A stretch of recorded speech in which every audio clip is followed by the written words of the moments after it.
hapo tu mtaani. Kwa hiyo kwa jamaa zangu tunaenda hivi, tunafanya hivi, wakawa ni washikaji zangu sana. Yaani marafiki zangu sana yani. Kwa sababu mimi michongo yao nikawa sijaielewa. Kwa sababu wao wanapiga stori za kusafiri kwenda South Africa alafu hawana hata shimia. Sasa ndio tunaondokaje? Tunafanyaje? Mimi ikabidi kiaina nikawakataa. Kwa hiyo wao wanafanya michongo yao wenyewe taratibu na mimi nikawa na michongo yangu. Sasa siku moja nikaja kusikia kwa jirani kumevunjwa duka. Alafu kuna dogo mmoja akaniambia, bwana mimi nimeona jamaa zako ndo wamevunja. Wakati mimi narudi kucheki mpira, ninakuta pale ndo anavunja anaiba. Nani? Juma na Waziri. Jamaa wanaiba alafu hapo wanaharibu mtaani, nafikiri nakuaje.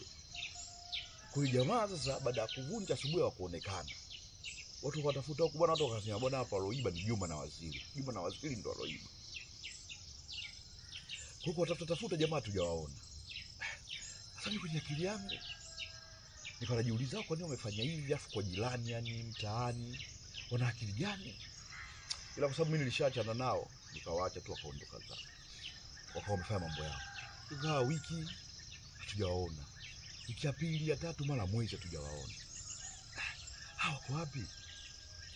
Ila mimi nikawa naendelea na shughuli zangu. Na shughuli zangu naachana nao. Sasa nimekaa kama miezi 6 hivi. Jamaa akanipigia simu, "Oya Chinondo." "Nda vipi?" "Oya Juma hapa." Nikamwambia, "Vipi wanangu?" "Fresh bwana inakuaje?" "Barida." "Nyie mko wapi?" "Bwana sisi tuko South Africa. Tukwambia tunaondoka tuko South Africa." Nikamwambia, "Bwana fresh wanangu." Sema, wanangu mniacha msala hapa." Yaani yule bibi wa watu mnamuibia yani alisoma hadi alubadili. Bwana si hatuogopi alubadili ni sisi mwezi wa 6. Sasa sisi tungeondokaje Chinondo? Sisi ndo tulivunja pale, baada ya kuvunja ndo tukapata hela nini? Tukaondoka. Sisi tungeondokaje unafikiri? Niambia basi fresh wanangu. Kwa hiyo maisha vipi? Kwambia maisha wanangu fresh. Sisi ndo tunapambana safi yani. Basi haina shida wanangu. Kwa hiyo tukapotezana.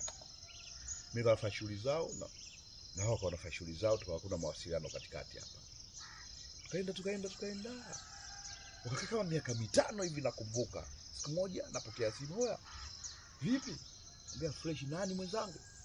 "Bwana Waziri hapa." "Oya Waziri dao nangu kitambo sana." "Bwana fresh, oya Chinondo sikia. Sisi tuna michongo."